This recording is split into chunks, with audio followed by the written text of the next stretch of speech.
Hello everyone, welcome to my YouTube channel Lata's kitchen को।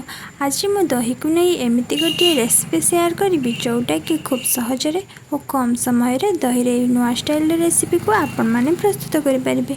यह आपण माने ब्रेकफास्ट रे बने मध्य पिला माननको टिफिन रे दे पारिबे और यह बनैबा बहुत सहज। रेसिपीटी स्टार्ट करने पूर्व जदि आपण माने मो चैनल को एपर्यंत सब्सक्राइब करना तेबे फटाफट सब्सक्राइब करी पाखरे थिबा बेल आइकन को प्रेस करी ऑल बटन को सिलेक्ट कर नियंतु। ताहले आसंतु डेरी न करी स्टार्ट करबा आज रेसिपी। मु एटी गोटे खाली पात्र नेछि आउ साथी रे मु गोटे गिनारे अध गिना दही नेछि। आपण माने चाहिले दही रो क्वांटिटी को अधिक मध्य करि परिबे। तापरे दही को आमे भलो भाबरे गोळेई नबा।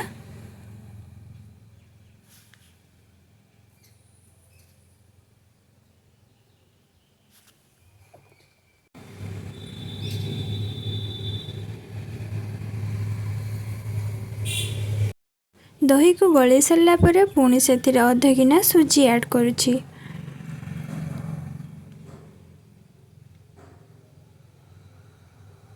सुजी को मध्य दही सहित भल भाव गले नेबा।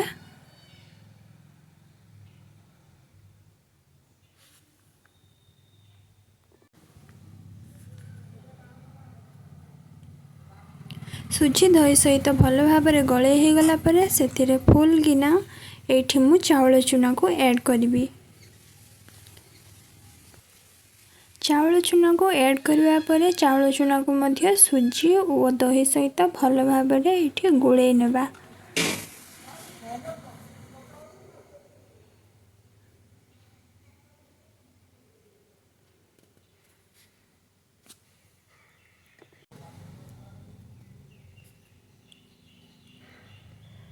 गोळे हो सारा पड़े मुझे गोटे छोट ग्लास रे पानी नहीं नौची आ अल्प अल्प करी से पानी मिसेबी। आपण चाहिए पानी रो क्वांटिटी को कम बेसी मध्य करि परिबे। ध्यान देबे एठी पानी को अल्प अल्प करी मिसेबे, ता द्वारा आमर बैटर टी भल भाव प्रस्तुत हो पारिबो।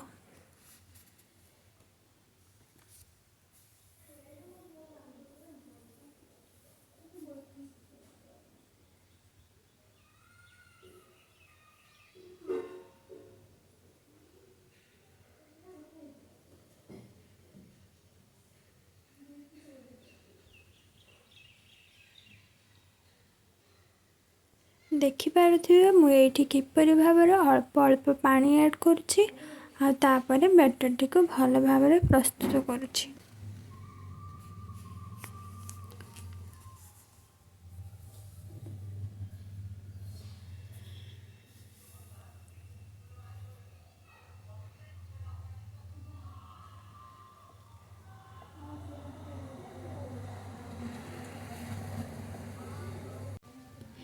एबे आमर बैटर टी भल भाव प्रस्तुत हो जाइछि। एथिरे मु किछि कला जीरा को ऐड करुछि।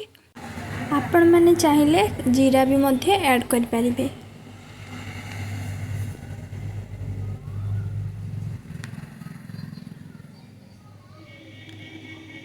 एबे आमे एथिरे स्वाद अनुसार लूण को ऐड करिबा। आपणकर बैटर रो क्वांटिटी जेतिकी थिबा आपण सेही अनुसार लूण को ऐड करिवे। एथिरे अल्प किछि अदा को छेचिके पकेइ देबा जहा द्वारा अदार फ्लेवर टी आसीबो।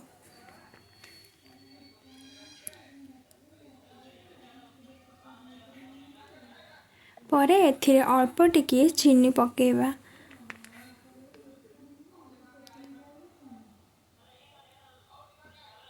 चीनी को पकई सारिबा परे बैटर टी को पुणी थरे गळेई नेबा जेमिति बैटर सहित कला जीरा अदा और चीनी टी भल भाव मिसी हे जिवो।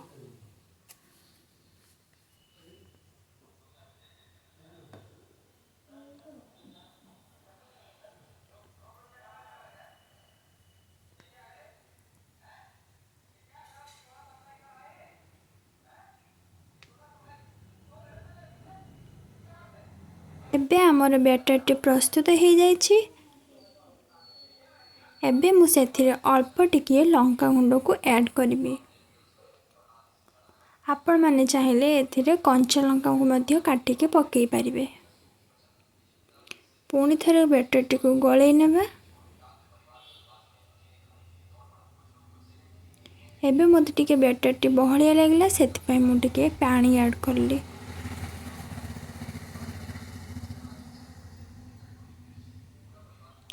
एई बळी भाबरे बैटरटी को गलई नउथुबे। एबे आमे सेथिरे टिके क्षीर पकेइबा। क्षीरर फ्लेवर आनबा पई मु एठारे क्षीर ऐड करछि। आपण माने चाहिले याको स्किप मध्य करि परिबे।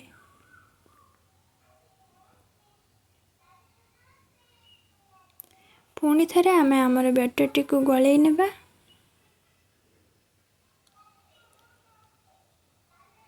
आपण माने जेते भल से बैटरटी को गलई नेबे बैटरटी हमर सेते भल से प्रस्तुत हे परिबो। एबे हमर बैटर प्रस्तुत हो जायछि। याको आमे 10 मिनिट पई छाडी देबा। एठी मु कढ़े को गरम करि नेउछि और सेथिरे पके देउछि रिफाइन तेल को।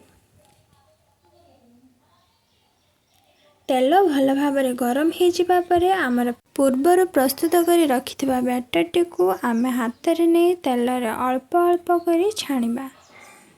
देखि पारुथिबे एबे हमर तेलटी गरम हे जायछि ओ हमर पूर्वर प्रस्तुत हेथिबा बैटरटी को हाथरे नै एही परि भाबरे अल्प अल्प करी तेल रे छाणीबा।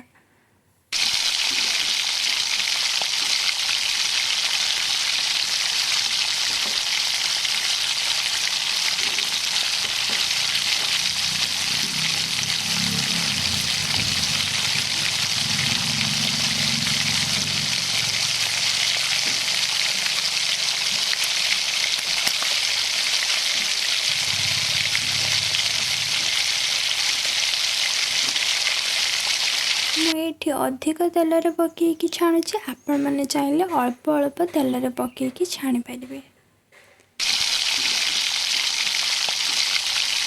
तेल रे पकई सारिबा परे ताको संगे संगे टच करंतु नहीं।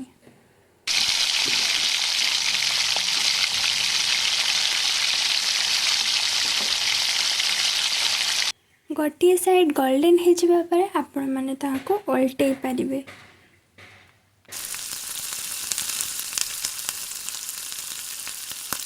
एठी आम जलखियार गोटे साइड गोल्डन हो जाइछि। एही परि भाबरे मु सब गुडी को उल्टेई देबी।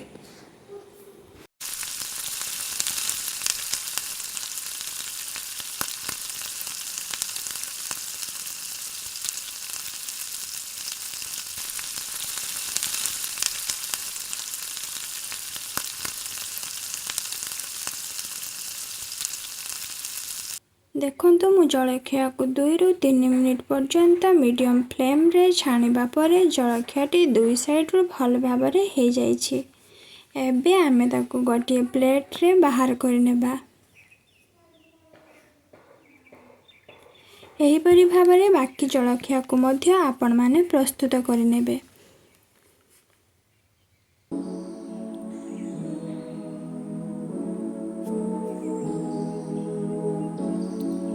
देखंतु आम जलखियार केते भल कलर आछि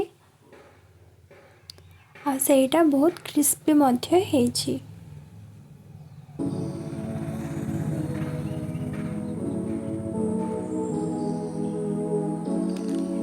आपण माने मध्य निश्चित भाबरे घरे जलखिया को ट्राई करंतु।